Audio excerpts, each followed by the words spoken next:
An infertile giant mountain man won an 18-year-old in a poker game, and what he did next shocked everyone. The saloon air is thick with smoke, cards slap the table, and boots stomp as laughter fills the night. A towering man, scarred, silent, feared, pushes forward his last hand.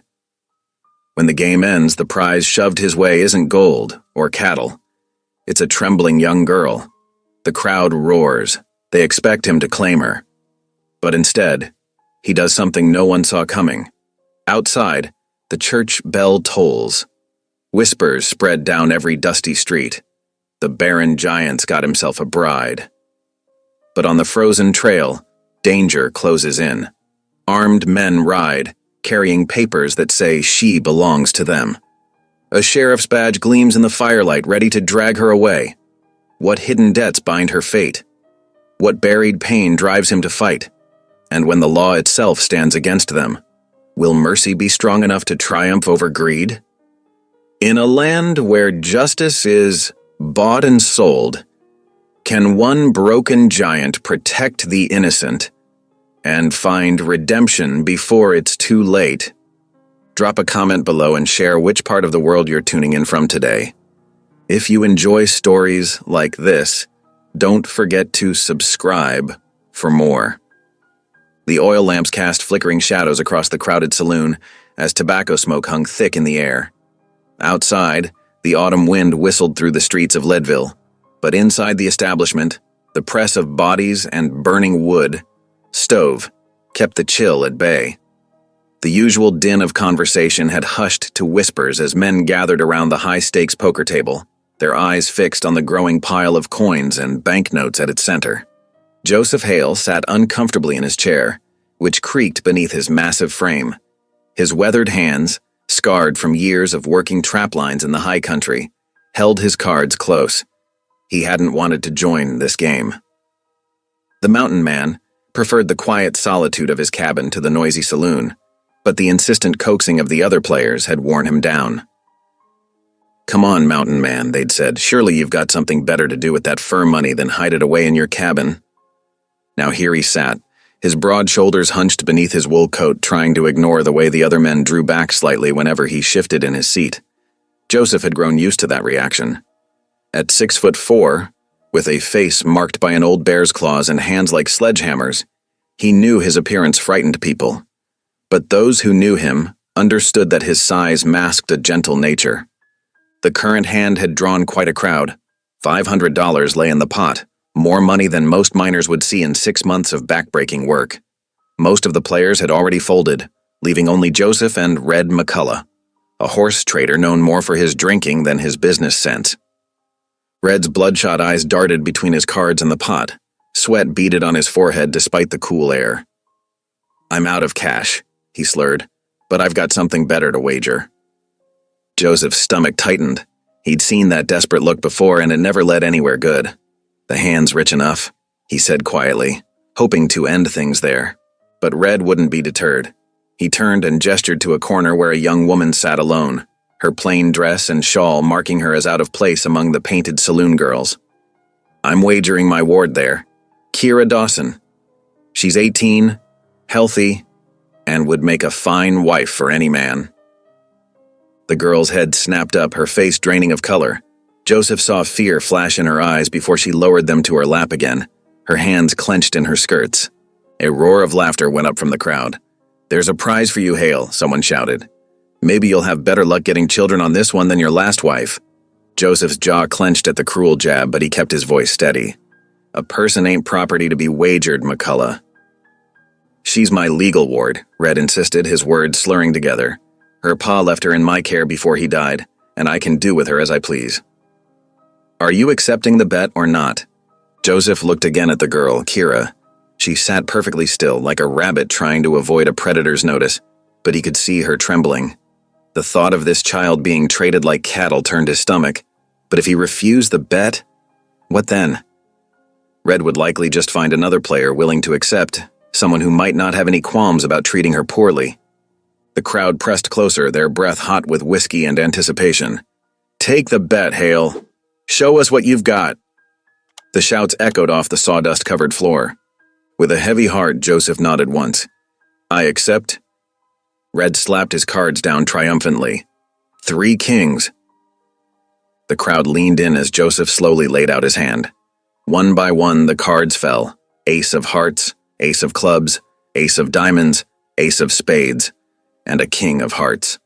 Silence fell over the saloon. Then someone whistled low. 4 aces. Ain't seen that in a month of Sundays. Red's face turned as red as his name as he staggered to his feet. No, you cheated. You must have. Sit down, Red, the bartender called out. Everyone here saw it was a fair hand. Pay your debt. 2 miners grabbed Kira's arms and hauled her to her feet. She didn't struggle as they pushed her toward the table, but Joseph could see tears glinting in her eyes. Here's your prize, Mountain Man, one of the miners laughed, shoving her forward. Though I reckon she won't do you much good, seeing as how you couldn't even get a child on your first wife. More cruel laughter rippled through the crowd. Joseph stood slowly, drawing himself up to his full height. The laughter died away as he towered over them all, his shadow falling across the table like a mountain shade. The game is done, he said quietly, but his voice carried to every corner of the suddenly silent room. He gathered the money from the pot with one hand while keeping his other near the pistol at his hip. Not threatening, but ready. Then, he turned to Kira, who stood trembling beside the table. Miss Dawson, he said formally, keeping his voice gentle despite the anger churning in his gut. I don't hold you to any obligation. You're free to go where you please. But if you need a safe place to stay, my cabin has a spare room. You'd be welcome to it until you decide what you want to do. Kira looked up at him, really meeting his eyes for the first time. Joseph saw intelligence there, and fear, but also a flash of hope. She glanced at Red, who had slumped back in his chair, already reaching for another whiskey bottle.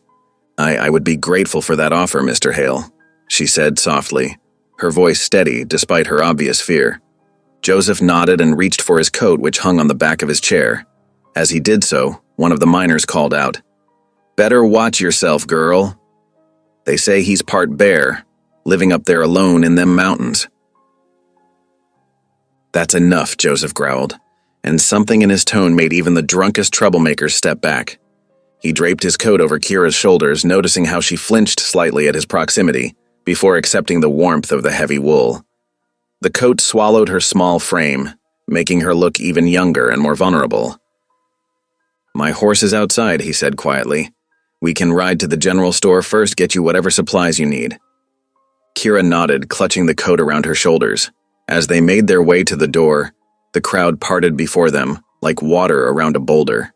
Joseph kept his body between Kira and the other men, shielding her from their stares and whispered comments. The night air hit them like a slap as they stepped outside. The moon hung low over the mountains, casting long shadows across the muddy street. Joseph's horse, a sturdy bay gelding, stood patiently at the hitching post where he'd left it hours ago. I never meant to own another person, Joseph said suddenly, feeling the need to explain himself. I just couldn't stand by and let. I understand, Kira interrupted softly. And I'm grateful. Red's been different since my father died, drinking more, gambling away everything we had. She hugged herself tighter in his coat. I've been afraid of what he might do. Joseph nodded, relief easing some of the tension in his shoulders. He'd made the right choice, even if it meant enduring more whispers and jokes about his past, his inability to father children, his solitary life in the mountains. The horse nickered softly as they approached. Joseph helped Kira mount first, then swung up behind her, careful to maintain a respectful distance despite the close quarters of the saddle. As they rode toward the general store, the warm lights of the saloon fading behind them, Joseph could feel Kira gradually relaxing, her rigid posture softening slightly. The night was cold, but clear, with stars scattered across the sky like diamond dust. Ahead, the mountains loomed dark and familiar, promising the peace and solitude Joseph had grown to love. He didn't know exactly what would come of this strange turn of events, but he knew one thing for certain. He'd done what needed doing. Whatever happened next, he would make sure this young woman had the safety and respect she deserved, even if it meant opening up his solitary life to change. The horses' hooves clocked steadily against the packed earth as they made their way down the main street, the sound echoing off the false fronts of the buildings. A few people still moved about their business, but none paid them much mind. Just another rider and his passenger heading out into the night. But Joseph knew this was more than a simple journey home.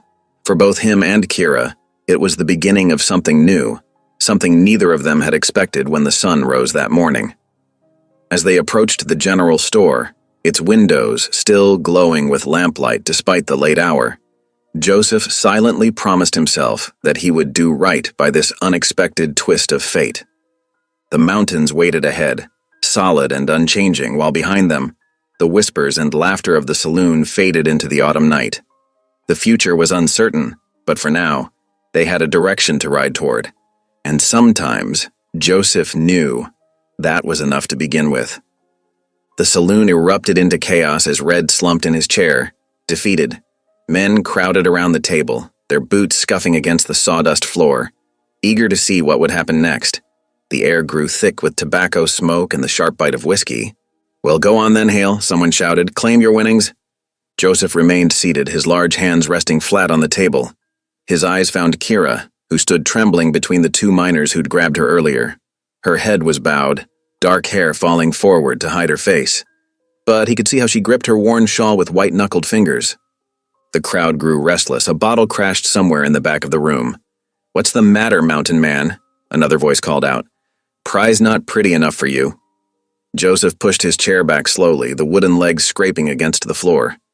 As he rose to his full height, the men nearest him took an instinctive step backward. In the lamplight, his shadow stretched across the table, like a bear rising from its den. "No child," he said, his deep voice carrying to every corner of the room, "should ever be treated as property." He turned to face Kira directly. "Miss Dawson, you're free to walk away. I won't hold you to any man's foolish wager." A heavy silence fell over the saloon. Even the piano player stopped his tinny tune. Kira lifted her head slowly, her eyes wide with disbelief. The quiet shattered as someone in the back burst into laughter. "Listen to him. The Baron Giant's got himself a conscience." More voices joined in, cruel and mocking. "Ain't that sweet? Too bad he couldn't give his first wife a baby. Maybe she wouldn't have run off. Probably afraid this one would leave him too." Joseph's jaw tightened, but he kept his eyes on Kira. He'd endured worse taunts in his years of solitude. The girl's safety mattered more than their petty jabs. To everyone's surprise, Kira didn't run. Instead, she pulled free from the miner's loosened grip and crossed to Joseph's side. Her small hand caught his arm, trembling, but determined. "Please," she whispered, her voice barely audible above the noise of the saloon. "I have no one left. Nowhere else to go." Her fingers tightened on his sleeve.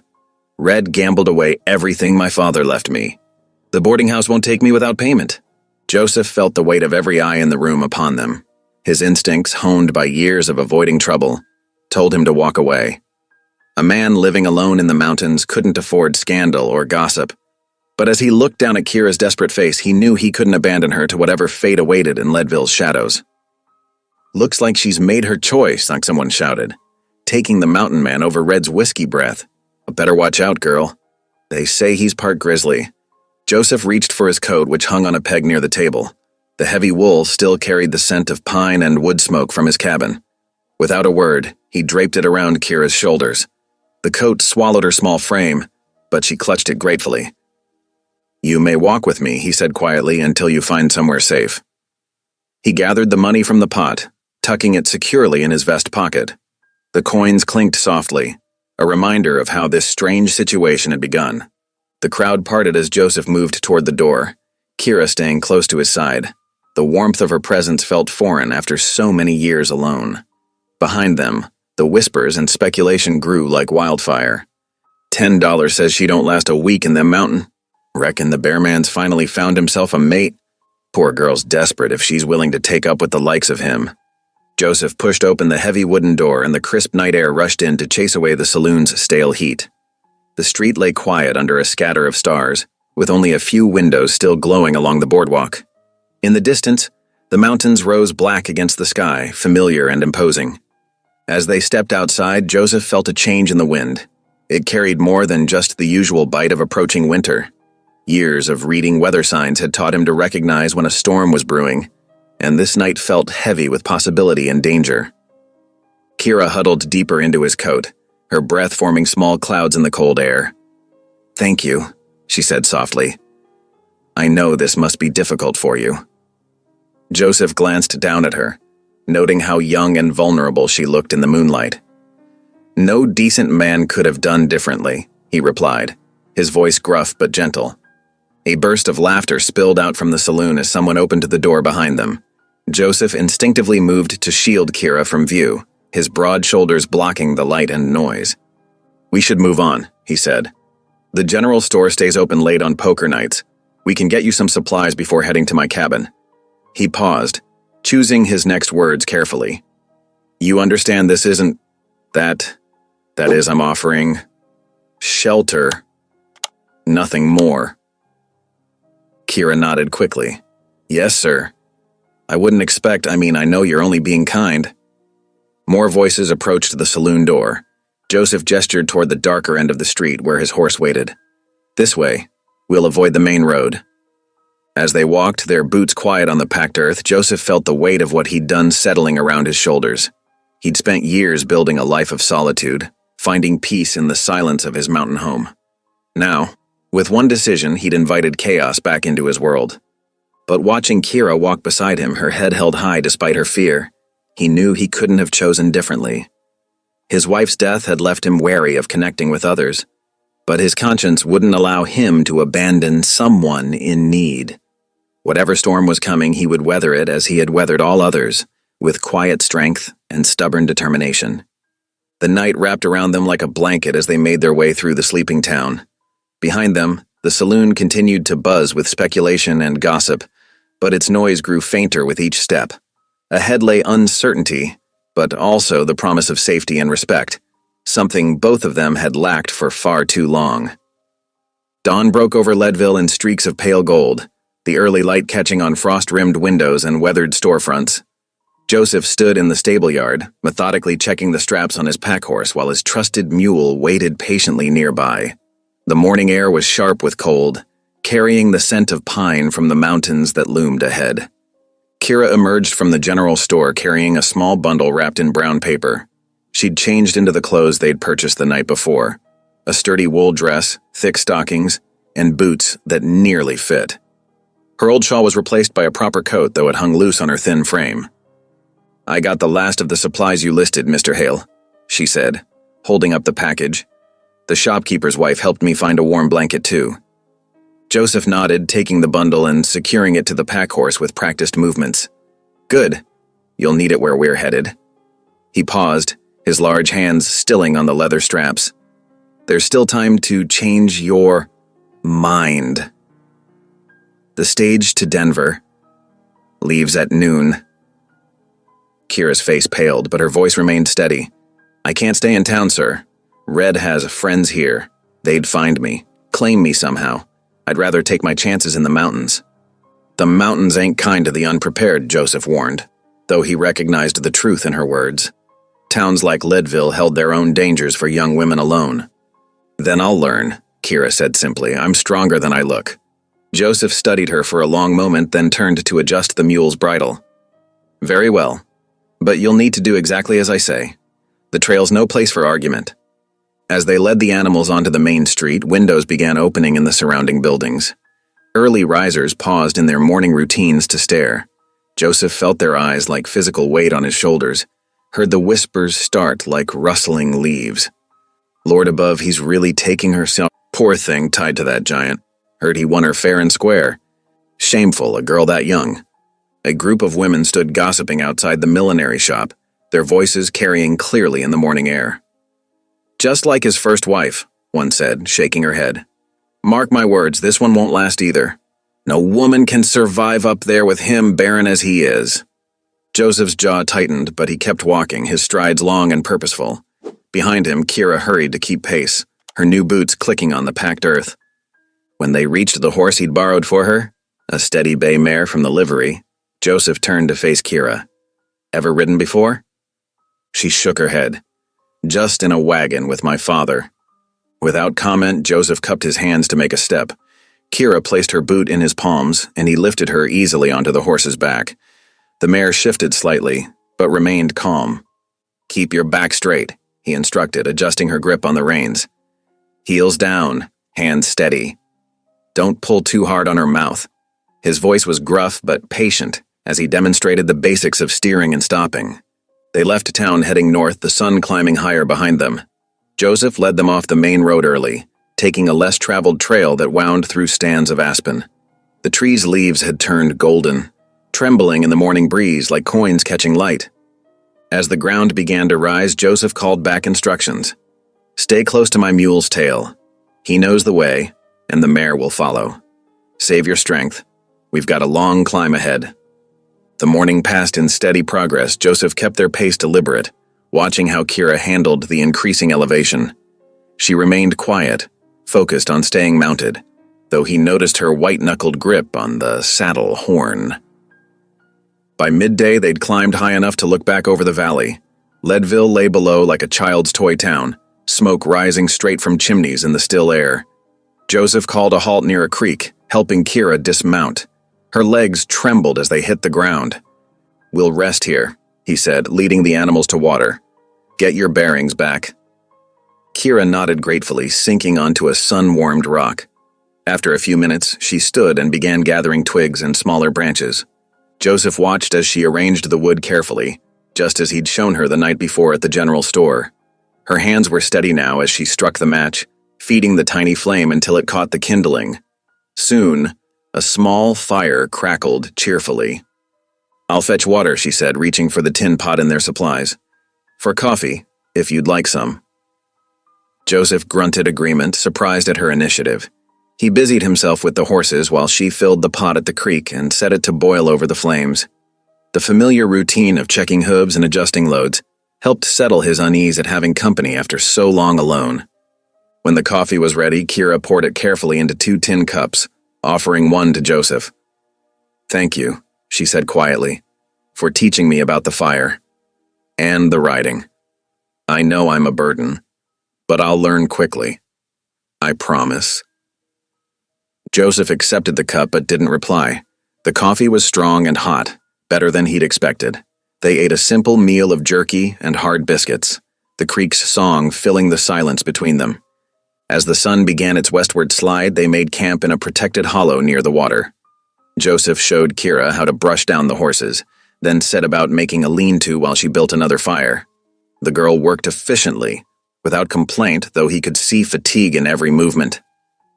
Darkness fell early in the shadow of the mountains. They sat on opposite sides of the fire, the flames casting dancing shadows on the rocks behind them. Joseph had just finished checking his rifle when Kira's voice rose softly in song. Amazing grace, how sweet the sound.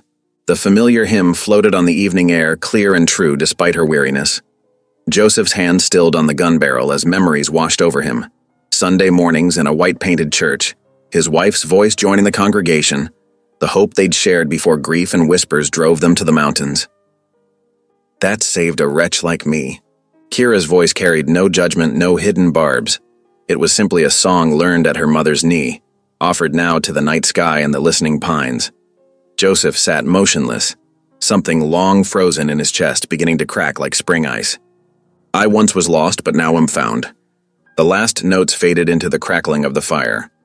Kira pulled her blanket closer, staring into the flames. Joseph remained silent, but he felt the weight of the evening's peace settle around them like a benediction. When he finally spoke, his voice was rough with disuse. Get some sleep. We start early tomorrow. Kira nodded, curling up in her blanket near the fire. Soon her breathing deepened into the rhythm of exhausted slumber. Joseph stayed awake, watching the stars wheel overhead through gaps in the trees. The hymn echoed in his mind, stirring memories he'd thought safely buried in the past. The fire burned low, its embers glowing like fallen stars. In the distance, a lone coyote called, its voice rising wild and free in the darkness. Joseph added another log to the flames, his movements careful not to wake his sleeping companion. The night stretched long ahead, full of questions he wasn't ready to answer. The second morning on the trail dawned gray and threatening. Joseph woke early, his experienced eyes reading the heavy clouds that clung to the mountain peaks. The wind had shifted during the night, carrying the sharp bite of approaching snow. We need to move, he told Kira as she stirred from her blankets. Storms coming down from the high country. She nodded, moving quickly to help break camp despite the stiffness in her muscles from yesterday's ride. The horses stamped restlessly, their breath forming white clouds in the chill air. They had barely been riding an hour when the first flakes began to fall, small at first, dancing on the wind, but soon growing thicker. The temperature dropped steadily, and the wind picked up force, driving the snow sideways. Joseph pulled his horse alongside Kira's. "We need shelter," he called over the rising wind. "There's a stand of blue spruce ahead. We'll wait it out there." Kira's face was pale, her lips pressed tight against the cold, but she nodded. Joseph noticed her hands trembling on the reins, though she said nothing of discomfort. The spruce grove provided some protection from the wind. Joseph quickly built a lean-to against the largest tree, using pine boughs to create a rough roof. He got Kira settled inside while he tended to the horses, making sure they were protected by the natural windbreak of the trees. "We should keep moving," Kira insisted, though her voice shook with cold. "I can ride. I'm stronger now." Joseph shook his head. "No use fighting mountain weather, it'll pass when it passes." He busied himself gathering firewood, selecting the driest branches he could find under the trees. But Kira wouldn't rest. While Joseph was occupied with the fire, she began unpacking supplies, organizing their food, checking the horses again. Her movements grew increasingly unsteady, but she pushed on, determined to prove her worth. "Here," she said, offering Joseph some jerky from their provisions. "We should eat while we can." Her face was flushed now, despite the cold, and her eyes seemed too bright. Joseph studied her with growing concern. "Sit down," he ordered. "You're working too hard." "I'm fine," she insisted, but her voice wavered. She took a step forward and suddenly swayed, her legs buckling beneath her. Joseph caught her before she hit the ground. Her skin burned against his hands, and her breathing came in short, sharp gasps. "Fever," he muttered, his heart clenching with old fear. Memories crashed over him, his younger sister, burning with winter sickness, his wife's cousin lost to fever in the harsh mountain winter. He'd seen too many good people claimed by illness in these mountains. Working quickly, Joseph laid out his heavy buffalo robe near the fire. He wrapped Kira in it, adding his own blanket when she continued to shiver. Her eyes were glassy, unfocused, as he propped her head up with his rolled jacket. "Have to keep moving," she mumbled. "They'll find us if we stop too long." Joseph frowned. "Who'll find us?" "Father's creditors," Kira whispered, her voice thin with fever. "Said I was payment for his debts. Been following since Denver. Saw them in Leadville, too." She clutched at Joseph's sleeve with surprising strength. "Please don't let them take me." Cold anger settled in Joseph's chest, different from the panic of moments before. He'd seen such men before, vultures who preyed on the desperate and defenseless. The mockery in the saloon took on new meaning. Those men hadn't just been gambling for sport, they'd been hunting her. "No one's taking you anywhere," he said firmly. "Rest now, I'll keep watch." While Kira drifted in and out of consciousness, Joseph worked steadily. He gathered pine needles from the younger branches, crushing them between his palms to release their sharp scent before dropping them into boiling water. His mother had sworn by pine needle tea for winter ailments, though he hadn't made it in years. The snow continued falling outside their shelter, but Joseph kept the fire burning hot and steady. Every time Kira's shivering intensified, he added more wood, more heat. Her fever seemed to rise with the shadows, and fear gripped him as the day waned. In the deepening darkness, Joseph did something he hadn't done since his wife's death. He prayed. The words came rusty and uncertain at first, more desperate plea than proper prayer. "Lord," he whispered, watching Kira's restless sleep, "I ain't been much for talking to you these past years. Reckon I've been angry too long. But this girl needs help, and I'm not enough on my own. She's just a child, Lord. Don't let her pay for other men's sins." Through the long night, Joseph tended the fire and kept watch. Every hour he coaxed more tea into Kira, supporting her head as she sipped. Sometimes she spoke in her fever, calling for her father or pleading with unseen creditors. Each time, Joseph's quiet voice brought her back to calm. Near midnight, the snow finally stopped. The clouds parted, revealing a sharp crescent moon that turned the new fallen snow to silver. The temperature dropped further, but inside their shelter, the fire held back the worst of the cold.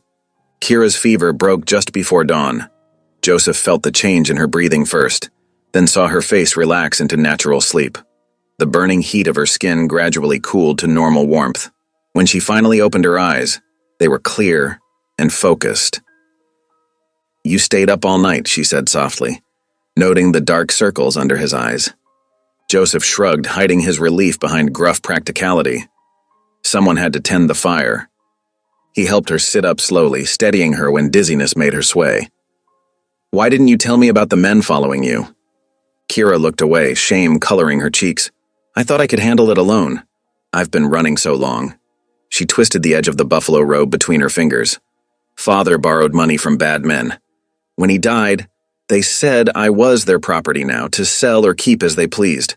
I've been trying to stay ahead of them, but they always find me." Joseph's hands tightened on the coffee cup he held.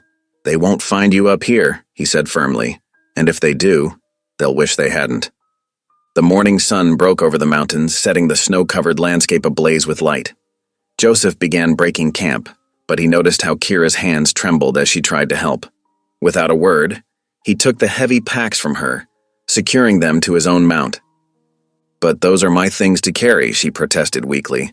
"You're still recovering," he said, his tone brooking no argument.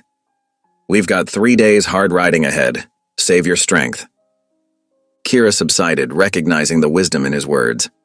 As they mounted up, Joseph noticed how she swayed slightly in the saddle, still weak from the fever. He led them at an easier pace than yesterday, taking trails he knew would be gentler on horse and rider alike.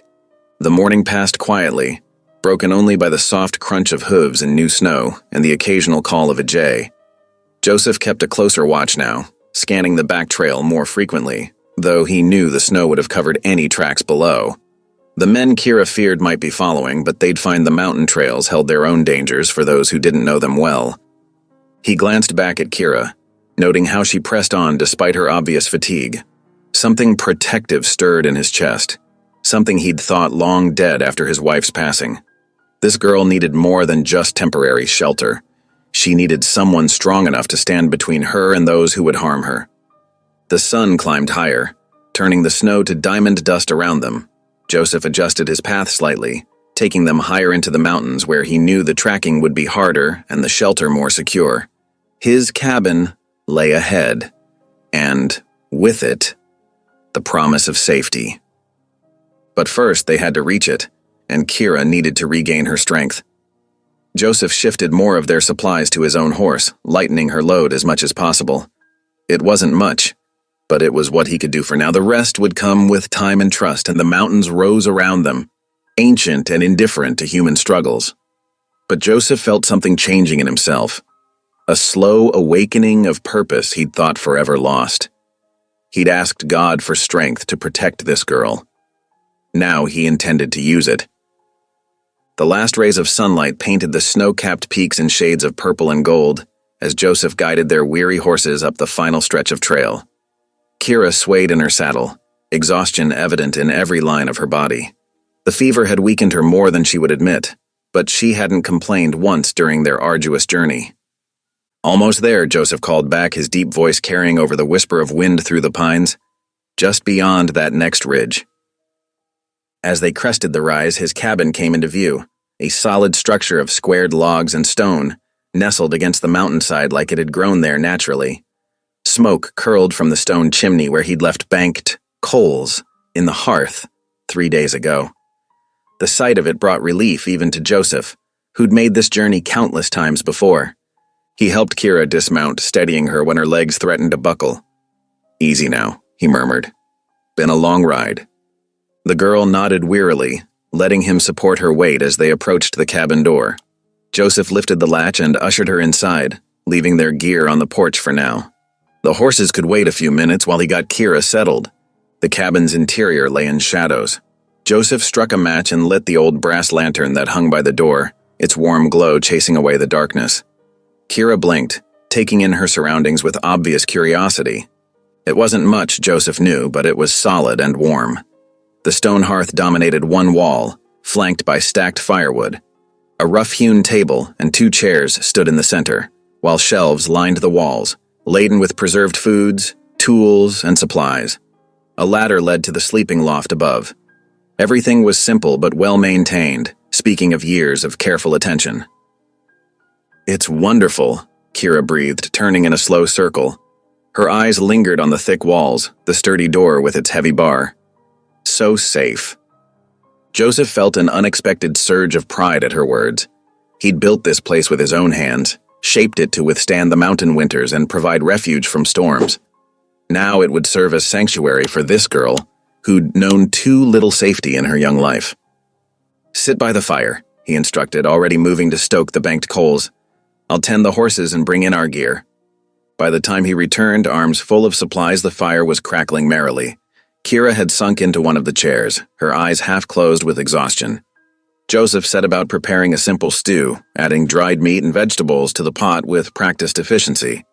The familiar routine of cooking helped settle his thoughts.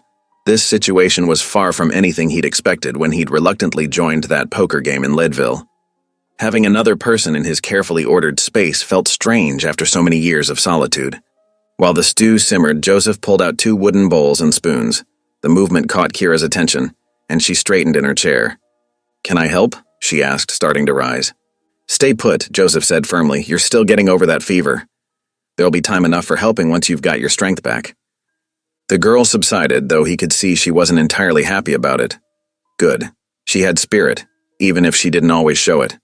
That would serve her well up here. They ate in comfortable silence, the only sounds the crack and pop of the fire and the soft clink of spoons against bowls. Joseph watched as color gradually returned to Kira's cheeks. The warm food and safety were already working their magic. When they'd finished eating, Joseph cleared his throat. Time to set things straight between them. "There's something we need to make clear," he began, his voice gentle but firm. "What those men in town assumed, about you being my wife, that's not what this is." Kira looked up quickly, relief evident in her expression. "I know that, Mr. Hale." "Joseph," he corrected, "up here we don't stand much on formality." He leaned forward, resting his elbows on his knees. "You're welcome to stay through the winter. I'll protect you, teach you what you need to know to survive in these mountains, but in return you need to follow my guidance. These peaks don't forgive mistakes." She nodded solemnly. "I understand. Come spring, when the pass is clear, you'll be free to choose your own way. If you want to head to Denver or beyond, I'll see you safely there. If you prefer to stay." He shrugged. "Well, we can discuss that when the time comes." "Thank you," Kira said softly, "for everything. I know taking me in causes you trouble." Joseph waved away her concern. "Trouble finds me whether I look for it or not. At least this time it's for a good cause." He stood, gathering their empty bowls. "Now, you'll take the loft. There's a bed made up there. I'll sleep down here by the fire."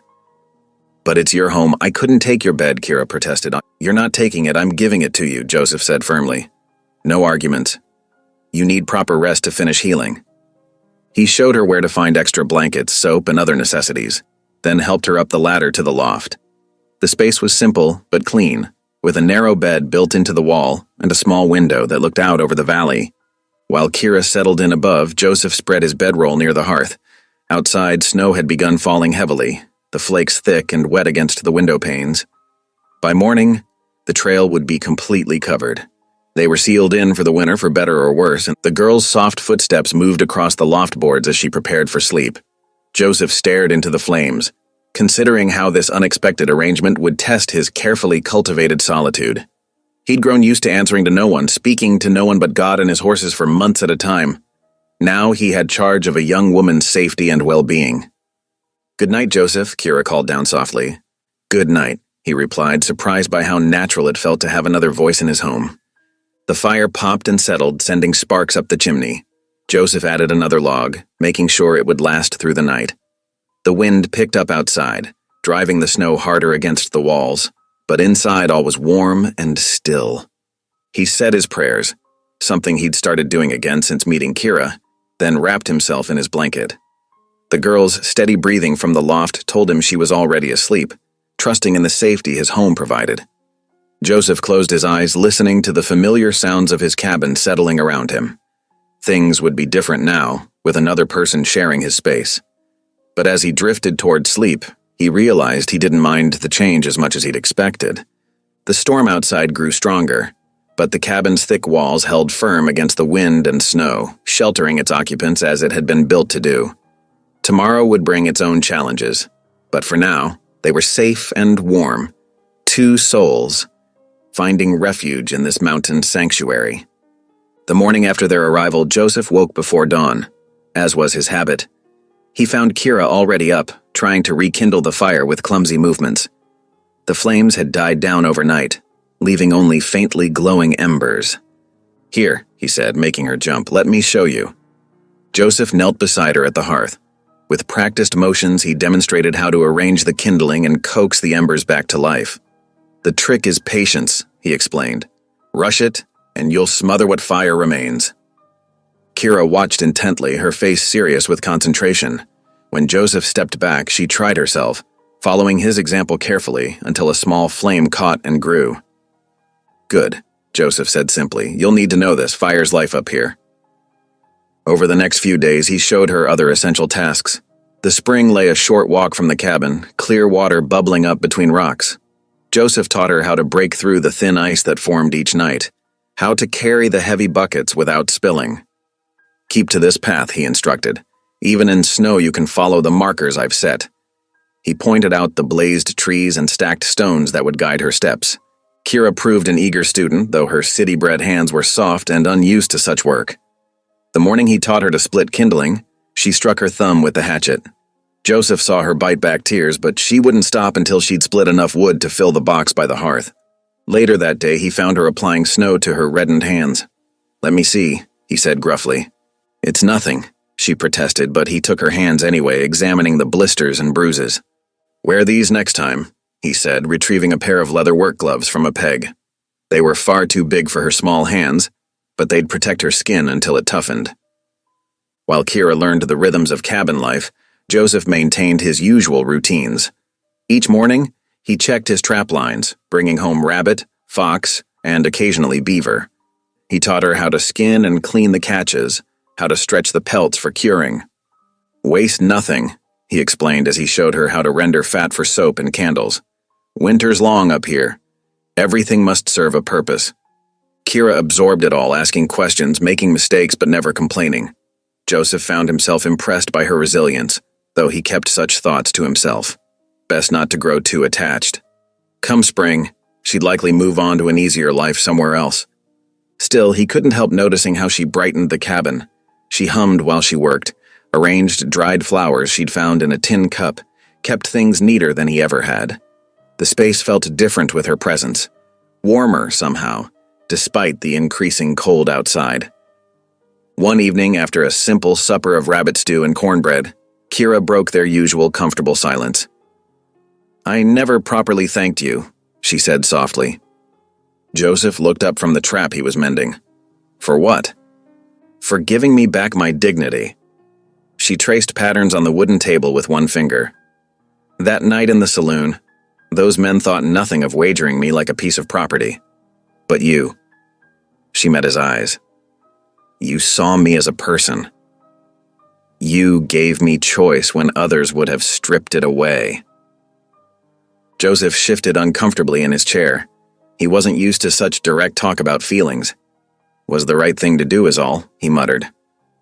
"Still," Kira's voice grew hesitant, "I've wondered, why are you alone up here? Do you have no family of your own?"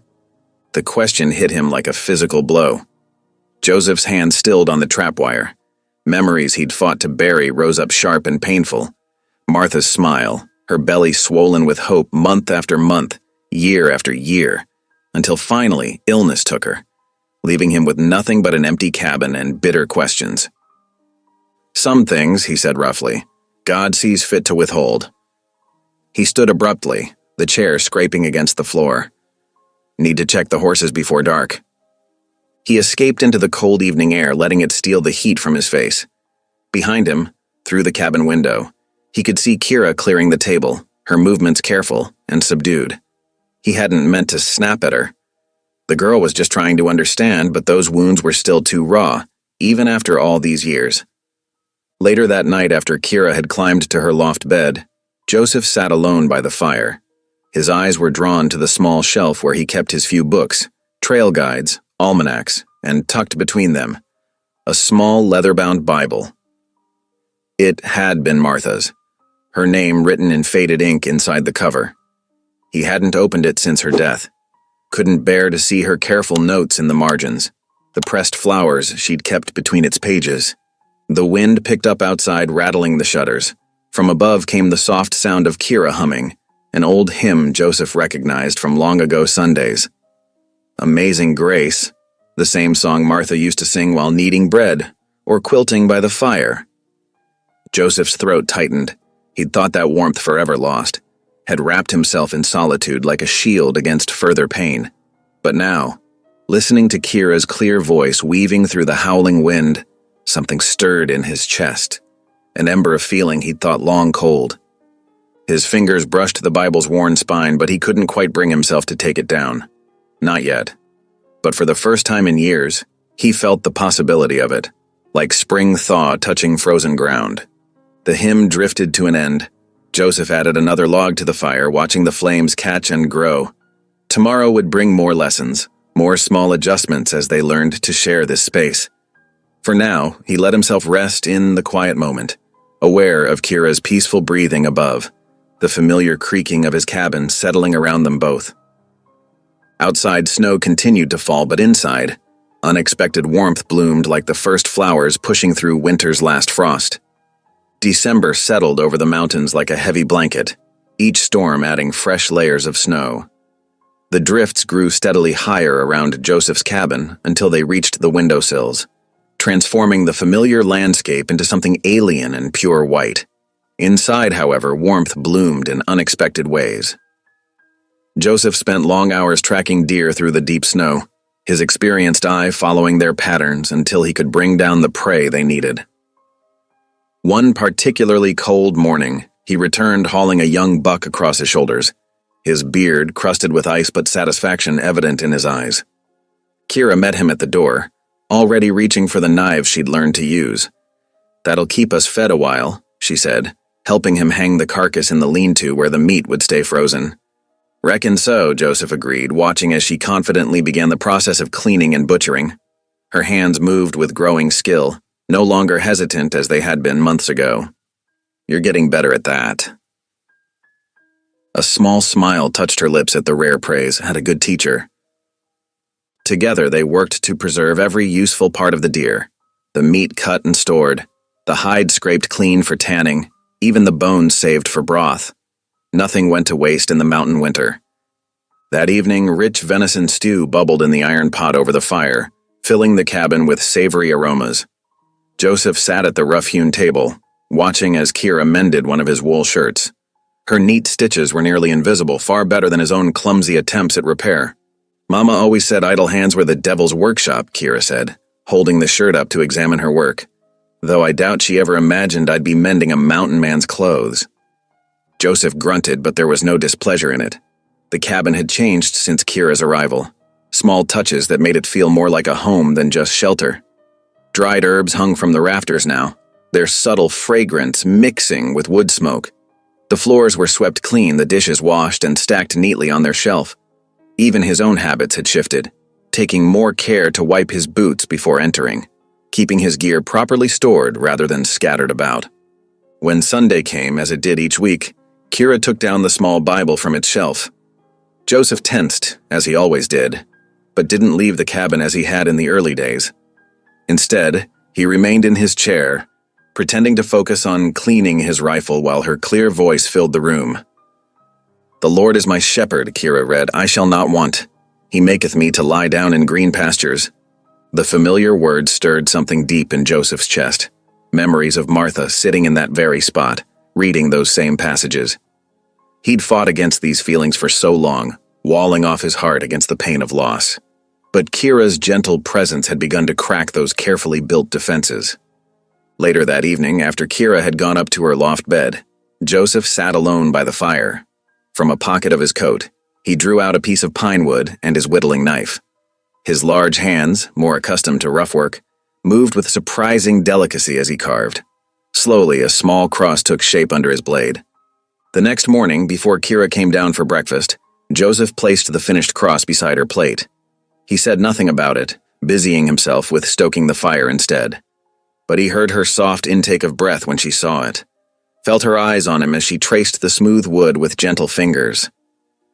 "Thank you," she whispered, and those two words carried more weight than any lengthy speech could have.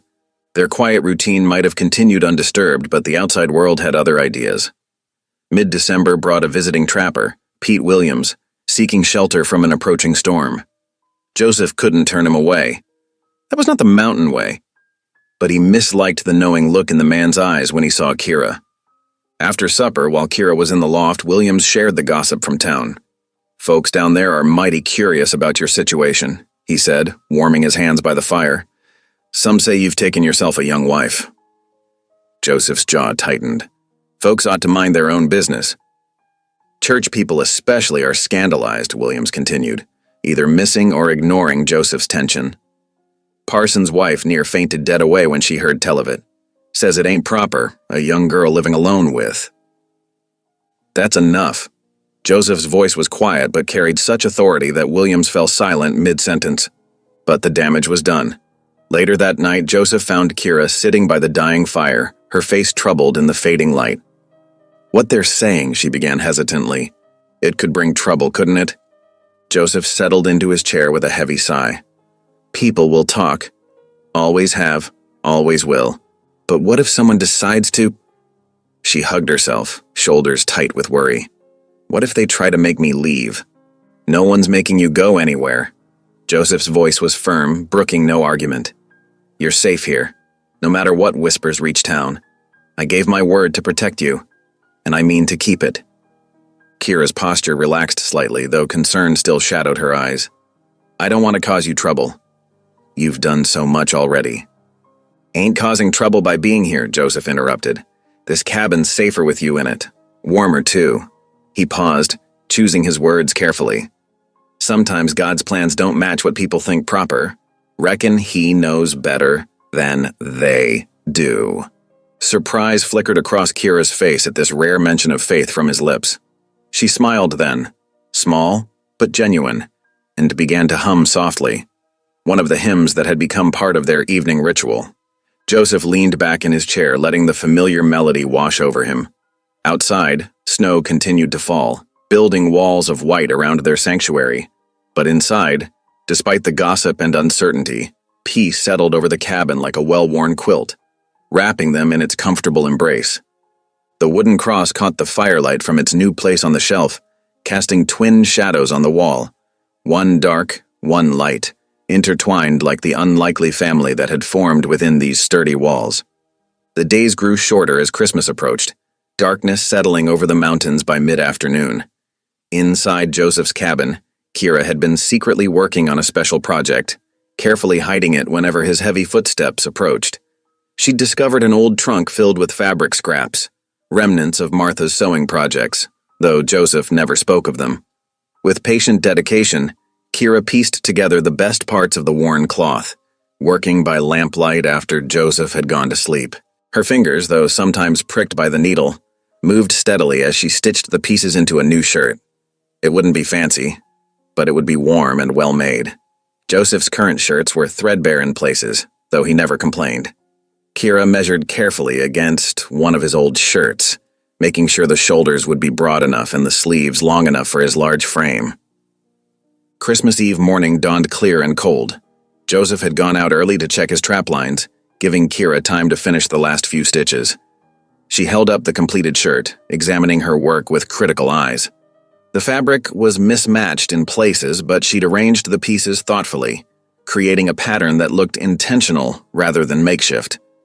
When Joseph returned, stamping snow from his boots, Kira had the shirt wrapped in a piece of clean muslin and tied with a string. She'd placed it on the table beside his usual spot, her heart beating faster as he approached.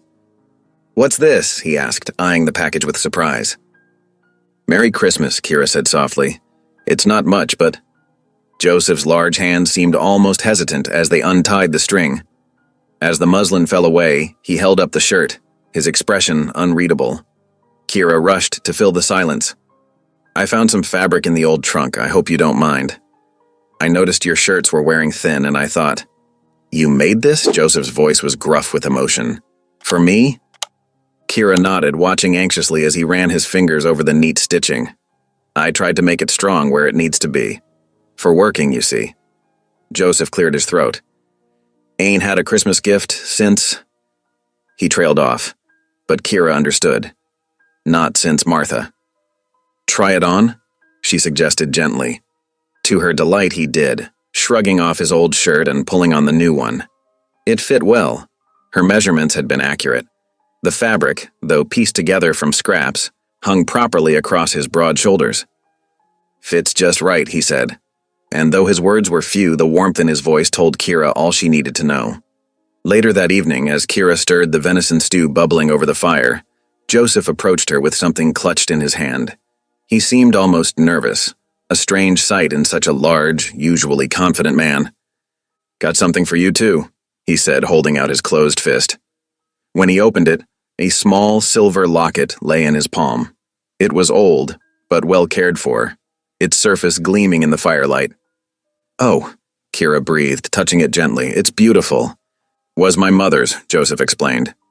Inside, well, look for yourself. Kira carefully opened the locket. Inside, engraved in tiny letters, was a Bible verse. "The Lord is my light and my salvation. Whom shall I fear?" Mama's favorite scripture, Joseph said quietly. Helped her through hard times. Thought maybe it might do the same for you.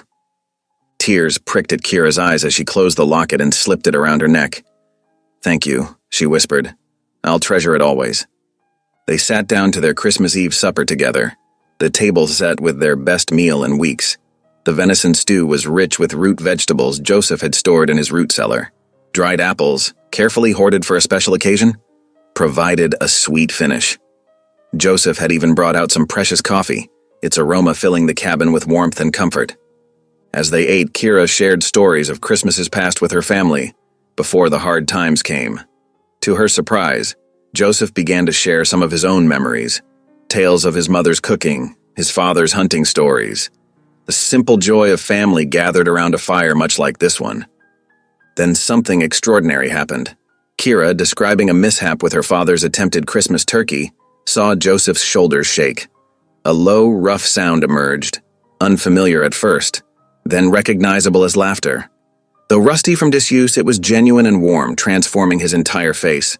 The sound filled the cabin, mixing with Kira's own delighted laughter. It felt right somehow, as if the cabin itself had been waiting for such moments of joy to return to its walls. As evening deepened into night, snow began to fall outside their windows. They sat by the fire, comfortable in their shared silence. Kira fingered the locket at her throat, feeling truly at home for the first time since her parents' deaths, even though she knew this peace might be temporary. Come spring, as Joseph had said, she would need to make her own way. But for now, in this moment, she belonged. The feeling was so strong it brought tears to her eyes, and she whispered a prayer of thanks, for safety, for warmth, for the gruff but kind man who had given her both. Near the hearth, Joseph bowed his head in his own prayer. The peace that filled him was something he'd thought lost forever. The peace of shared meals and quiet evenings, of having someone to care for and protect.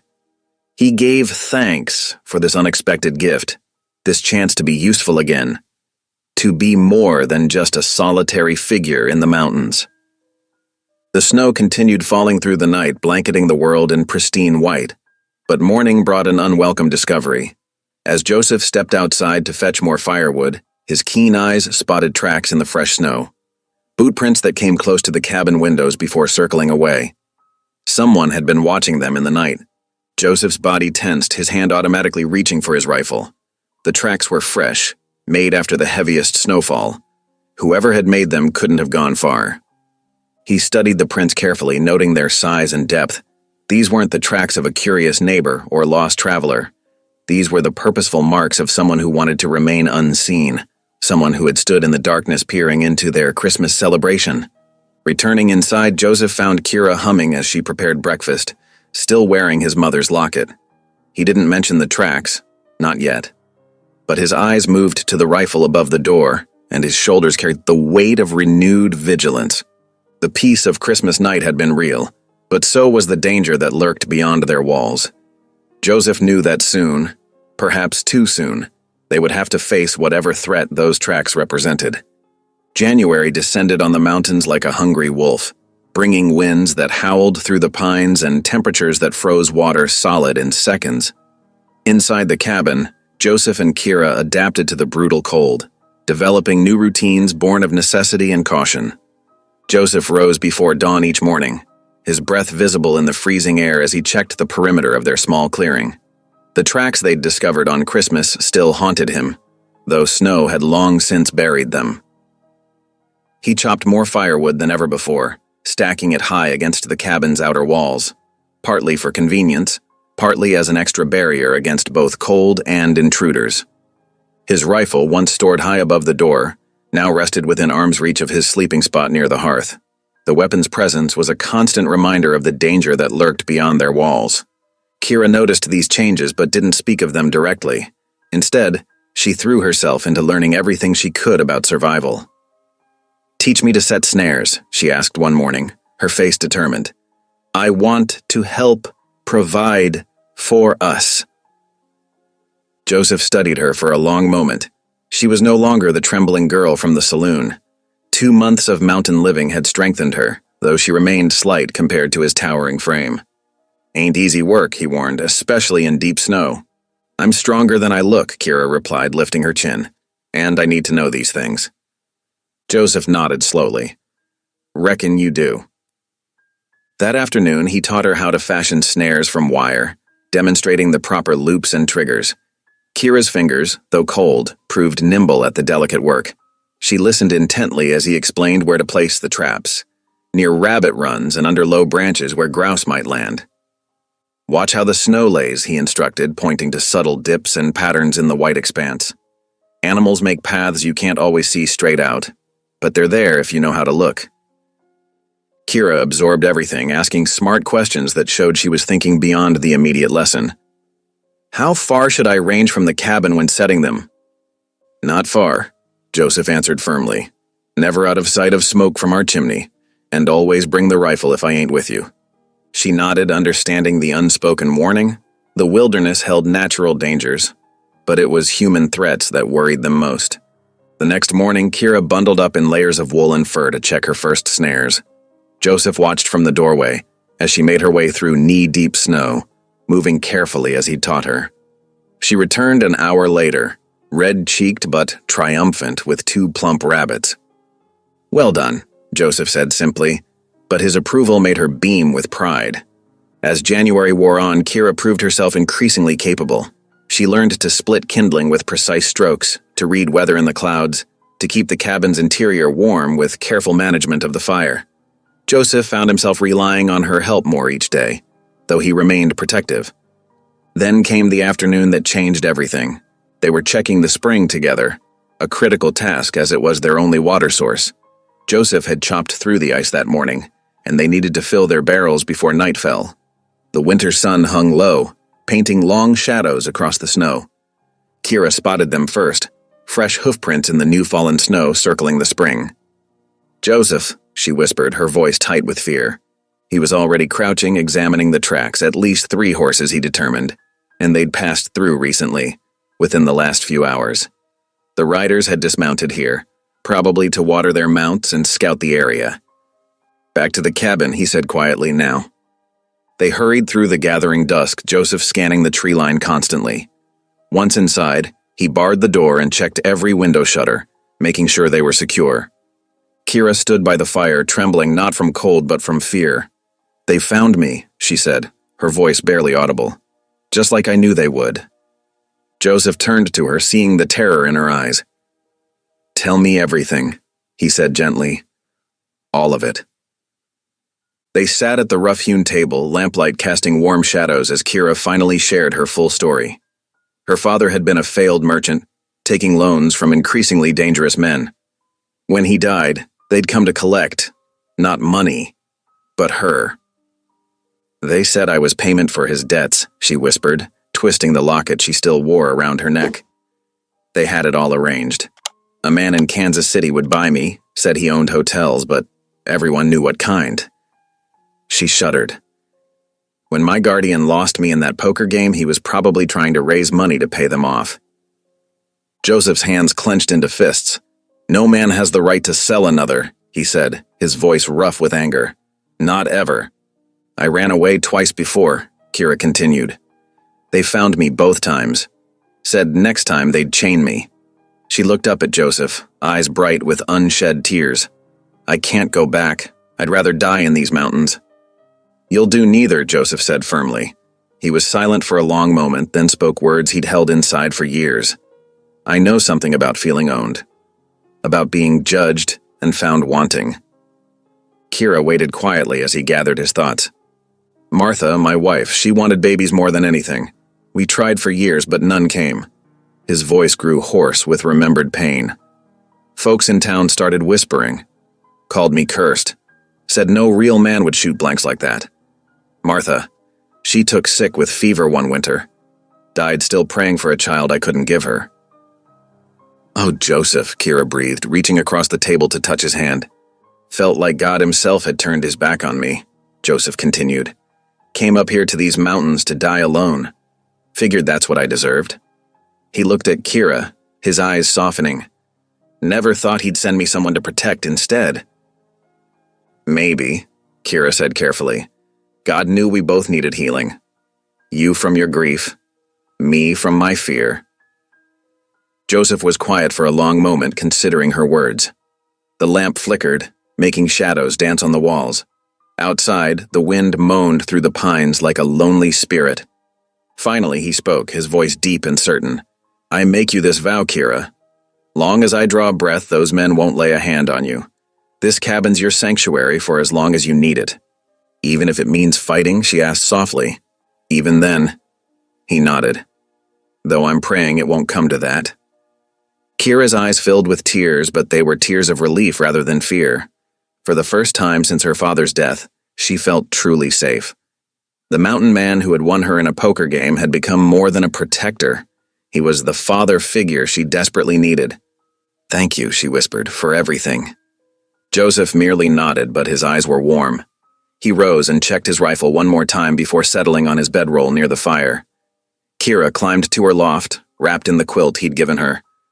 As the fire burned low, they both knew things had changed. Their arrangement was no longer temporary shelter, but a commitment to stand together against whatever threats might come. Their broken pieces, his grief, her fear, had somehow fitted together to make something stronger. Outside, snow began to fall again, covering the tracks near the spring.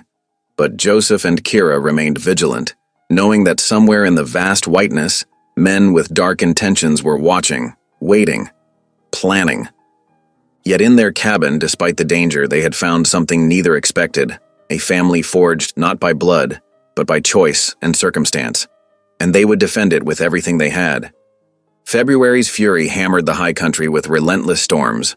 Snow piled against the cabin walls, and bitter winds howled through the pines like hungry wolves. Inside, Joseph and Kira maintained their careful routine, stoking the fire, melting snow for water, sharing quiet meals together. The morning dawned steel, gray, and cold. Joseph stood at the window, scanning the ridgeline as he did each day. His breath frosted the glass as he peered out, but something made him pause. There, against the pale sky, a thin tendril of smoke rose from behind the ridge. Kira, he called softly, not taking his eyes from that telltale wisp. Stay inside today. Bar the door behind me. She looked up from where she was kneading bread dough, flour dusting her hands. What is it? Smoke, need to scout. He pulled on his heavy coat and checked his rifle. Remember what I taught you. Keep the shotgun close, stay away from the windows, she finished. Her voice was steady, but fear flickered in her eyes. Joseph nodded grimly. I won't be long. He moved through the deep snow with practiced stealth despite his size. Years in the mountains had taught him how to stay hidden, how to read the land. The smoke grew clearer as he approached, rising from a sheltered hollow below the ridge. Keeping to the cover of thick pines, Joseph crept forward until he could see the camp. His heart sank. 3 horses were tied near a lean-to shelter, their riders gathered around a small fire. He recognized 2 as the debt collectors who'd been asking about Kira in town. The third man made his blood run cold. Sheriff Burke sat with them, his badge glinting dully in the winter light. Joseph watched long enough to confirm his fears. They were armed, rifles and pistols clearly visible, Their conversation carried faintly on the wind, fragments about collecting what's owed and doing this legal-like. The sheriff's presence changed everything. These men weren't just thugs now. They had the law's authority behind them, twisted though it might be. Joseph knew Burke's reputation for bending justice to serve whoever paid best. He made his way back to the cabin, moving faster now. Kira opened the door at his signal, face anxious. 3 of them, he said, hanging his coat by the fire. The sheriff's with them. Kira went pale. Sheriff Burke? But why would he? Money talks louder than justice to some men. Joseph checked the cabin's defenses. Windows secured, extra wood and water inside, weapons loaded. They'll likely come tonight or tomorrow. They tried to maintain normalcy through the afternoon, but tension filled the cabin like smoke. Kira's hands shook as she prepared their supper of venison stew and cornbread. Joseph cleaned his rifles methodically, checking and rechecking supplies. As they ate, Kira barely touched her food. Joseph, she said finally, maybe I should just go. Save you the trouble of... No. His voice was firm. We've had this discussion. But they have the sheriff with them now. They could arrest you or worse. She pushed her bowl away. I won't have you hurt because of me. Joseph set down his spoon, fixing her with a steady gaze. Listen close, girl. What those men plan ain't legal, badge or no badge. They mean to sell you like property. That's not justice. It's evil wearing a lawman's coat. But the scandal... Hang the scandal. He softened his tone. Kira, you asked once why I have no family. Truth is, I turned my back on everything after Martha died. My faith, my fellow man, even hope itself. But God sent you here for a reason. Maybe to remind me what it means to stand for something right. Tears spilled down Kira's cheeks. I'm not worth your life. Every soul's worth fighting for. Joseph reached across the table and took her hand. You're family now, whether you like it or not. And family stands together. As darkness fell, they cleared the dishes and prepared for what might come. Joseph positioned lanterns strategically, creating shadows that would make it hard to see inside. Kira filled buckets with water and laid out bandages, just in case. The moon rose, casting silver light on the snow. They sat together by the fire, too tense to sleep. Kira held her mother's Bible in her lap, drawing comfort from its worn pages. Would you read? Joseph asked quietly. Been too long since I heard the good book proper. Kira opened to Psalms, her voice soft but steady. The Lord is my rock and my fortress and my deliverer, my God, my strength, in whom I will trust. As she read, Joseph closed his eyes, letting the familiar words wash over him. How many times had Martha read these same verses? The thought didn't bring pain now, but a quiet strength. The sound of horses moving through snow broke the peace. Joseph was on his feet instantly, rifle in hand. Up to the loft, he told Kira. Stay low and quiet. She clutched the Bible to her chest. Joseph, go on now. Whatever happens, remember you're worth fighting for. Kira hurried up the ladder just as someone pounded on the door. Joseph positioned himself where he could see both entrance and windows. Hale? Sheriff Burke's voice carried through the thick wood. Open up. Got business with you. Kind of late for social calls, Sheriff, Joseph called back. Got a warrant here, says different. That girl you took from town, she's wanted for questioning about her father's debts. Need to bring her in. Joseph's grip tightened on his rifle. Any warrant claiming a person as property ain't worth the paper it's written on. Don't make this harder than it needs to be, Burke warned. We can do this peaceful or rough, your choice. My choice is to stand for what's right. Joseph's voice carried the weight of conviction. That girl's under my protection. Any man means her harm, better be ready to meet his maker. Silence fell outside. Joseph could picture them conferring, weighing whether he meant his threat. They'd heard the stories about him, the giant mountain man who'd survived things that would kill ordinary men. Last chance, Hale, Burke called. Open up now or we're coming in. In the loft, Kira's whispered prayers mingled with the wind. Joseph took up position beside the door, rifle ready. The storm that had been building wasn't of snow and ice, but of men's greed and corruption against one man's awakened conscience. As horses stamped in the snow and men prepared their weapons, Joseph sent up a prayer of his own. Lord, he whispered, give me strength to protect what's right, And if it comes to shooting, guide my hand true. The first impact against the door shook the cabin's walls, and the night's true storm began. The first light of dawn painted the snow-covered peaks in shades of pink and gold, but Joseph found no beauty in it. His muscles ached from the night's vigil, watching every shadow for movement.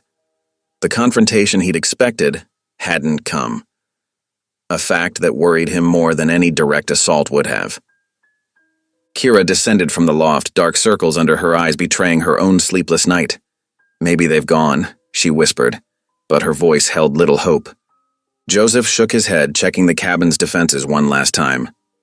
Men like that don't give up easy. Stay alert. They tried to maintain their morning routine, Kira stirring porridge over the fire while Joseph brought in fresh water from the spring. The familiar motions felt hollow, like actors performing in a play where everyone knew the ending would be tragic. The sound came just as they were sitting down to eat, multiple horses approaching at a steady pace. No attempt at stealth this time. Joseph's hand went to his rifle, but something in the confident rhythm of the hoofbeats made his stomach knot. "Sheriff's office, open up, Hale." Burke's voice rang out stronger in the morning light. "Got papers need serving." Joseph moved to the window, keeping to one side. Through the frost-edged glass, he counted 5 men now: the sheriff, the 2 debt collectors, and 2 deputies he recognized from town. All armed, all looking grimly official. "Kira," he said quietly, "get your coat on. Whatever happens, remember, you did nothing wrong." She nodded, face pale but determined as she pulled on her worn wool coat. Joseph took a deep breath and opened the door, positioning himself in the frame so they couldn't see past him. Sheriff Burke stood at the front of the group, a document clutched in his gloved hand. His badge caught the morning light as he stepped forward. "Step aside, Hale. This is official business." "What kind of official business needs 5 armed men?" Joseph's voice was steady, though anger simmered beneath. "Got papers here saying the girl's owed us payment for her father's debts." Burke waved the document. "She's coming with us, peaceful-like or otherwise." "A person can't be owed as payment," Joseph growled. "Show me proof these debts are even real." Burke's face hardened. "Don't need to prove nothing to you. Way I hear it, you took her from town without any legal right. Some might call that kidnapping." The 2 debt collectors smirked and Joseph's hands clenched into fists. "I won her fair in that game." "Which makes it worse," Burke cut in, "gambling over a young girl, living alone with her all winter. Folks in town are talking about the immorality of it." "There's been no immorality here," Kira spoke up from behind Joseph, her voice trembling but clear. "He's protected me, given me shelter." "Step out here, girl," Burke ordered. "This isn't about what you want." Joseph shifted to block the doorway more fully. "Show me real proof of these debts. Let's take this before a proper judge." "We are the law out here," one of the debt collectors called out. "Now move aside before we move you." The deputies spread out, hands on their weapons. Joseph knew he could probably take down 2, maybe 3 before they got to him. But then what? They'd still take Kira, and he'd be dead or in jail, unable to help her at all. "Joseph," Kira touched his arm gently, "don't get yourself killed over this." Before he could respond, Burke nodded to his deputies. They rushed forward, catching Joseph off guard as they slammed into him. He staggered, trying to keep his footing in the snow, but more hands grabbed him. "No!" Kira cried out as one of the debt collectors seized her arm, dragging her outside. "Please, he never harmed me. He's a good man." Joseph fought against the hands holding him, his size working against him as they used his momentum to throw him down into a snowdrift. A boot caught him in the ribs, driving the air from his lungs. Another blow landed on his back. "Stop it!" Kira's voice cracked with tears. "You're hurting him." Through snow-blurred vision, Joseph saw them forcing her onto a horse, her struggles useless against their strength. He tried to rise, only to feel the cold press of a gun barrel against his neck. "Stay down," Burke warned. "You follow us, you'll get shot. This is your only warning." "She's just a child," Joseph gasped, spitting blood into the snow. "You know this ain't right." For just a moment, something like shame flickered across Burke's face. Then he turned away, mounting his horse. Sometimes the law ain't about right and wrong. It's about who's owed what. Joseph could only watch as they rode away, Kira's sobs fading into the morning air. The cabin door creaked in the wind, swinging open to reveal the mess inside. Chairs overturned, dishes scattered from their breakfast. Snow began to fall, soft and silent, covering the tracks of horses and men. He lay there in the drift, every breath painful, every heartbeat a reminder of his failure. The snow settled on his coat, on his face, as if nature itself were trying to bury his shame. The man who'd survived countless winters alone, who'd fought off bears and outlaws, had been helpless to protect one innocent girl. The morning light seemed to mock him now, touching the peaceful mountain peaks while below, injustice rode away unchallenged. In all his years of solitude, Joseph had never felt more alone than in this moment, stretched out in the snow, with only the creaking door and his own ragged breathing for company. The pristine white of the new fallen snow was marred by spots of his blood, bright red against the pure surface. Like his failure, it stood as a stark reminder that sometimes evil won, sometimes the strong prevailed over the right. The silence of the mountains pressed down, witness to his humiliation but offering no comfort. Joseph remained there, the cold seeping into his bones as the snow continued to fall. Each flake that touched his face felt like a tear he couldn't shed, nature's quiet mourning for justice lost, and protection failed. The open door of his cabin swung gently in the morning breeze, inviting him back to an emptiness he wasn't sure he could face. The door of Joseph's cabin groaned in the winter wind, snow drifting across the threshold. Inside, the hearth stood cold and lifeless, much like Joseph's spirit. He had managed to drag himself from the snowdrift, his body aching from the beating. But the physical pain was nothing compared to the hollow ache in his chest. Night fell early in the mountains and darkness crept into every corner of the cabin. Joseph sat motionless in his chair, staring at the empty place where Kira should have been. The quiet pressed against his ears like a physical weight. No soft humming of hymns, no gentle movements as she worked, no quiet prayers before bed. Just silence. Fool, he muttered to himself, the word bitter on his tongue. Thinking you could protect anyone. Thinking you deserved any kind of family. The shame that had haunted him for years rose up like bile. Memories of townspeople's whispers about his barrenness, his late wife's tears, the way people looked at him with pity or scorn. He had retreated to these mountains to escape such judgment, yet here he was, having failed again at the simple task of keeping someone safe. A gust of wind rattled the windows, and Joseph's eyes fell on Kira's few belongings, scattered in the struggle. Her worn shawl lay crumpled by the hearth. The sight of it twisted something inside him. She had been so brave, so determined to make a life here despite everything. Something glinted on the table, catching the weak moonlight that filtered through the windows. Joseph rose stiffly, his bruised muscles protesting, and moved closer. There, forgotten in the chaos, lay the locket he had given her for Christmas. His mother's scripture, sealed inside its silver walls. Joseph's legs gave out. He collapsed to his knees beside the table, clutching the locket in his trembling hands. The metal was cold against his palm, like the winter that had settled into his soul. Why? The word escaped him, raw and broken. Why did you send her here if I couldn't protect her? The question hung in the air, and suddenly, like a dam-breaking, words poured from him. Years of silent anger, of buried grief, of questions never asked spilled out into the darkness.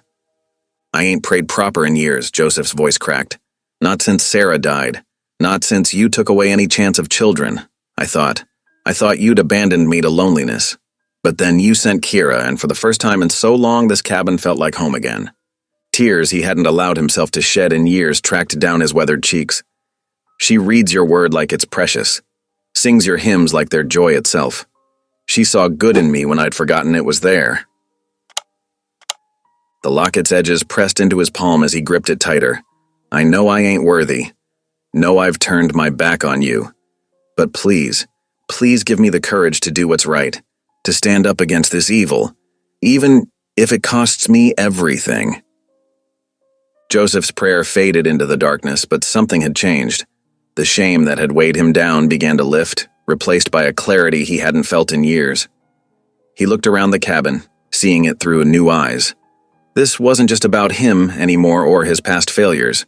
This was about justice, about protecting the innocent. Something he knew in his bones was God's work. Standing slowly, Joseph moved with purpose. He retrieved his rifle from where it had fallen, checking it carefully before loading it. His heavy winter coat came next, then supplies he might need: rope, dried meat, matches. His hands moved steadily, though his ribs protested each motion. The tracks would be covered by now, the snow had seen to that. But Joseph knew where they would have taken her. The sheriff's office first, most likely, then wherever those debt collectors had arranged. His jaw tightened at the thought of what they might have planned for her. As he prepared, Joseph's mind cleared. The self-pity and doubt fell away, replaced by a steel-hard resolve. He might not be a righteous man, might not be worthy of God's favor, but he could still choose to stand for what was right, could still fight for someone who needed protection. Joseph paused at the door, looking back at the cabin. The Bible Kira had read from lay open on the shelf, and he crossed back to take it, tucking it inside his coat. Whatever came next, he wouldn't face it alone anymore. The night air bit at his face as he stepped outside. Snow was falling again, thick flakes swirling in the darkness. Joseph secured his pack and rifle, then began the long trek down the mountain toward town. Each step sent pain through his bruised body, but he welcomed it now. The pain meant he was moving, fighting back, choosing action over despair. Stars pierced the clouds overhead, cold and distant. Joseph remembered how Kira had marveled at them that first night on the trail, how she had said they reminded her that God was watching over them. He hadn't believed it then, had almost scoffed at such simple faith. Now, though, those same stars seemed to light his path, guiding him toward whatever justice he could find. The wind carried the lonely cry of a wolf somewhere in the darkness. Joseph pulled his coat tighter and pressed on. The town lay miles below, through deep snow and dangerous terrain. But distance meant nothing now. He would walk through hell itself if that's what it took to make things right. "Hold on, child," he whispered into the night. "I'm coming." The words felt like a prayer, like a promise both to Kira and to God. He had failed once through inaction, through letting his fears and doubts rule him. That time was over. Whatever came next, jail, bullets, or worse. He would face it standing tall, fighting for what he knew was right. The locket rested against his chest, tucked safely in an inner pocket. Its presence reminded him of everything at stake: innocence, justice, faith itself. The same scripture that had comforted his mother now drove him forward, step by painful step, down the snowy mountain toward whatever dawn might bring. Behind him, his cabin grew small in the darkness, a lone point of shelter in the vast wilderness. But Joseph didn't look back. His path lay ahead, through the swirling snow and bitter wind, toward a town that had scorned him and men who had beaten him, toward a chance at redemption, not just for Kira, but for his own soul as well. The night deepened around him as he made his way down the familiar trail. Each step was a prayer, each breath a commitment. He had found his faith again in the darkness of loss, and now that faith would light his way through whatever trials lay ahead.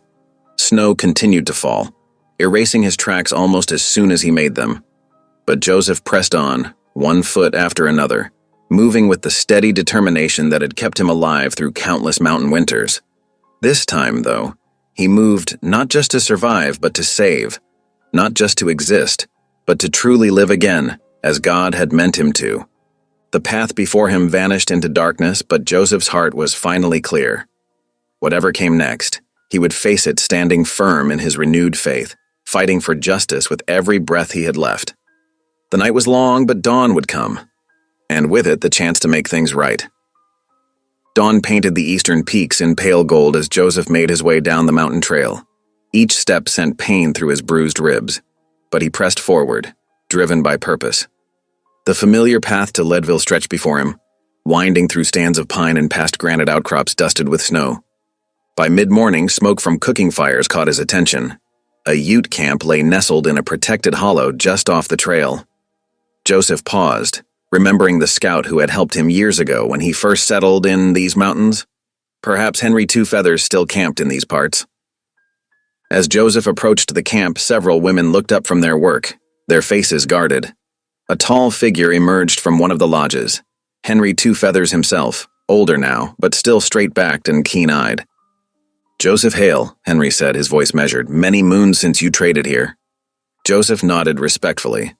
"Henry, I remember the winter you showed me where to find beaver when my traps were empty.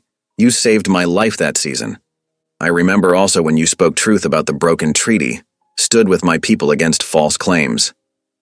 Henry studied Joseph's battered face. You carry trouble now. A girl was taken, Joseph said, his voice rough. Kira. Men claim she's payment for her father's debts. They mean to sell her, Henry. It ain't right. Henry's dark eyes narrowed. Such things poison the land, make all people smaller.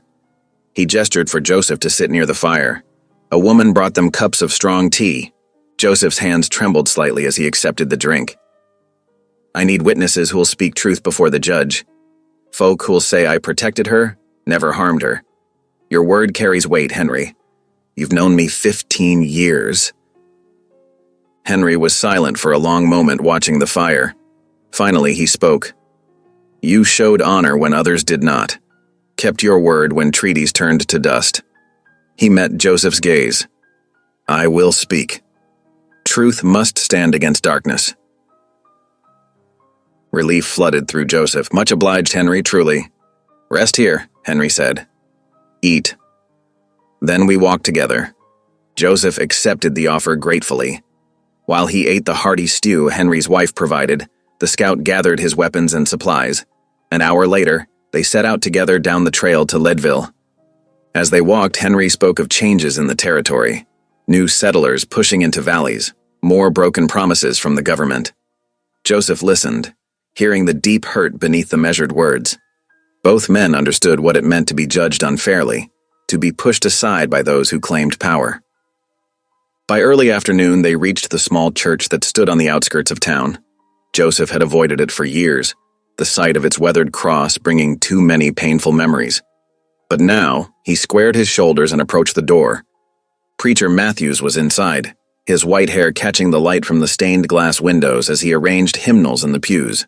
He looked up as Joseph entered, recognition and surprise crossing his aged face. Joseph Hale, the preacher said softly. It's been a long time, son. Since Sarah's funeral, Joseph admitted, his throat tight. I know I ain't been right with God since then, but I need your help, preacher. The old man gestured to a pew and Joseph sat, Henry taking a place nearby. Joseph told the whole story, the poker game, protecting Kira, the months at his cabin, and finally the violent taking. As he spoke, the preacher's face grew grave. I remember when you and Sarah first came to town, Matthews said when Joseph finished. Such hope in both your eyes. Her death near destroyed you, son. But now I hear life in your voice again. This girl brought you back to faith? She reminded me what it means to trust God, Joseph said. To believe in something bigger than my own pain. I can't let them harm her, preacher. It ain't right. The old man nodded slowly. No, it ain't right at all. He stood, reaching for his coat. I conducted Sarah's funeral. I've known you 20 years, Joseph. I'll testify to your character before any judge in this territory. Hope began to grow in Joseph's chest. With Henry and Preacher Matthews standing with him, perhaps the judge would listen. Perhaps justice could still prevail. The three men walked into Leadville together as afternoon shadows lengthened across the street. Heads turned as they passed. Joseph heard the whispers start. The giant was back, and not alone. Word spread quickly in a small town. Henry walked with the fluid grace of a hunter, alert to every movement around them. Preacher Matthews moved more slowly, but his presence lent gravity to their purpose. And Joseph, though still bruised and weary, felt strength flowing back into his spirit with each step. They made their way to the saloon where it had all started. The same smoky interior, the same rough crowd, but Joseph was different now. He stood straighter, his voice carried clear and strong as he addressed the bartender. Tell Judge Wilson I need to see him, Joseph said. Tell him Henry Two Feathers and Preacher Matthews stand as witnesses. Tell him it's about justice for an innocent girl. The bartender hurried out and a hush fell over the saloon. Joseph waited, Henry and Matthews flanking him. He fingered the locket in his pocket, drawing courage from its presence. Whatever came next, he would face it with truth and faith on his side. Minutes stretched like hours. Then the saloon doors swung open and Judge Wilson entered, his face stern beneath his gray mustache. He surveyed the scene, the mountain man, the native scout, the preacher, and something in his eyes showed he understood this was no ordinary dispute. Mr. Hale, the judge said formally, I hear you wish to convene a hearing? Yes, sir, Joseph replied. About Kira Dawson, and about what's right in the eyes of God and man. Wilson nodded slowly. Very well, we'll convene at my office in 1 hour. Bring your witnesses.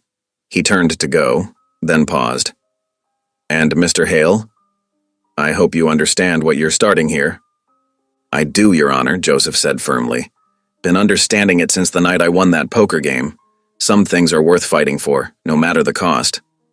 The judge left and the whispers in the saloon grew louder, but Joseph stood unmoved, Henry's quiet strength on one side, Matthew's moral authority on the other. The first step toward justice had been taken. Outside, the winter sun was sinking toward the mountains. Joseph looked west toward his cabin, remembering Kira's hymns filling the empty spaces, her quiet strength as she learned to survive in his world. He had promised to protect her, and though he had failed once, he would not fail again. We have 1 hour, Preacher Matthews said. Let us pray for wisdom and courage.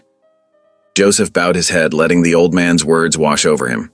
Henry stood in respectful silence, his own prayers rising to the Creator in his native tongue. In that moment, 3 very different men were united in a single purpose: to see justice done, to protect the innocent, to stand against the darkness that would treat a human soul as property. The late afternoon light slanted through the saloon windows, painting copper and gold across the rough wooden floor. Joseph felt the weight of what was to come, but he was ready now. The time for doubt was past. The hour of justice was at hand. Henry's quiet voice broke the silence. The path is clear, he said. We walk it together. Joseph nodded, grateful beyond words for these allies who had chosen to stand with him. Whatever the outcome of the hearing, he was no longer alone in his fight. Faith, friendship, and the courage to face whatever came, these would light their way forward. The hour began to count down as they prepared for the hearing that would determine not just Kira's fate, but the very nature of justice in their corner of the frontier. Joseph's prayer was simple now, for strength to speak truth, and wisdom to see it prevail. The saloon transformed into an impromptu courtroom, tables pushed aside to make room for Judge Wilson's makeshift bench. Afternoon light filtered through dusty windows as townsfolk packed the room, their whispers filling the air like angry wasps. Sheriff Burke stood with the debt collectors, waving papers that claimed ownership of Kira. These documents show she's payment for her father's debts, Your Honor, he declared, his voice carrying across the crowded room. Judge Wilson studied the papers, his brow furrowed. Around them, townspeople muttered about scandal and impropriety, casting dark glances at Joseph. Joseph rose slowly to his full height, his voice quiet but firm. By God's law, no person can be owned, he said. Kira is free, as all God's children are free. Those papers cannot bind her soul. Henry Two Feathers stepped forward, his dignified presence commanding attention. I have known Joseph Hale for many seasons, he testified. His word is strong as mountain stone. He protects, not claims. Preacher Matthews spoke next, telling of Joseph's years of honest dealings and faithful character before grief drove him to solitude. Then Kira stood, her hands trembling but her voice clear. Joseph Hale gave me dignity when others would sell it, she declared. He never claimed me as wife, only offered shelter as family would. He taught me to stand tall again. Her words hung in the air. The room fell silent, hard heart softening under the weight of truth. Judge Wilson cleared his throat. These papers, he announced, are fraudulent. The claim is struck down. He banged his gavel as Kira's pursuers slunk toward the door, defeated by justice and truth. Outside the saloon, the late winter sun painted Leadville's muddy street with golden light. Joseph and Kira descended the wooden steps together, their boots creaking against weather-worn boards. Townsfolk gathered in small clusters, their whispers carrying on the crisp mountain air, but now their words held a different tone, one of respect, though some still cast doubtful glances. Kira's hand found Joseph's arm, her grip firm and sure. I want to stay with you, she announced, loud enough for those nearby to hear. Not as a wife, but as family, until the day comes when I choose my own path. Joseph's weathered face softened. The shame that had haunted him for so long, his inability to father children, the cruel jokes about his barrenness, seemed to lift like morning mist. He understood now what God had shaped him to be. A protector, a brother in faith, a father in spirit to those who needed shelter. "Reckon that'd be just fine," he replied, his deep voice gentle. That evening, their cabin welcomed them home with familiar comfort. Kira moved about the kitchen, preparing a simple supper of cornbread and beans. The rhythmic thunk of Joseph's axe split the mountain quiet as he chopped wood outside. When the meal was ready, they sat together at the rough-hewn table, bowing their heads in gratitude. "Thank you, Lord," Joseph prayed, his voice rough with emotion, "for showing us that family ain't always about blood, but about the hearts you bind together." The mountain snows retreated inch by inch, releasing their grip on the high country. Tiny streams trickled down rocky slopes, feeding the awakening earth. Spring crept into the valleys with tender green shoots and the first brave wildflowers. Word traveled through Leadville and beyond. Joseph Hale's cabin had become a sanctuary for those with nowhere else to turn. One evening, as the sun painted the western peaks gold, hoofbeats approached. A weary woman and her young son, their clothes dusty from the trail, stopped at Joseph's gate. Her eyes held worry, his heritage clear in his Apache features. "Town wouldn't take us in," she explained softly. Joseph stepped aside, gesturing them toward the warmth within. "Welcome," he said simply. Kira was already stirring the stew pot, adding more water to stretch the meal. She smiled at the boy, remembering her own first night of refuge here. Soon they gathered around the table, steam rising from tin bowls. The widow's son watched everything with careful eyes until Kira started humming a familiar hymn. Other voices joined, filling the cabin with harmony. Joseph sat quietly, watching. Where once he'd known only the ache of being childless, now he saw the family God had built, not of blood, but of broken pieces made whole.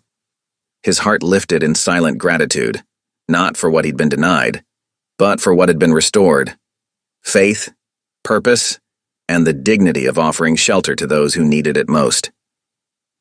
Thank you for listening. Stories connect us in the most unexpected ways. If you felt that spark today, make sure you're subscribed. I share a new one daily, and the next might change your day.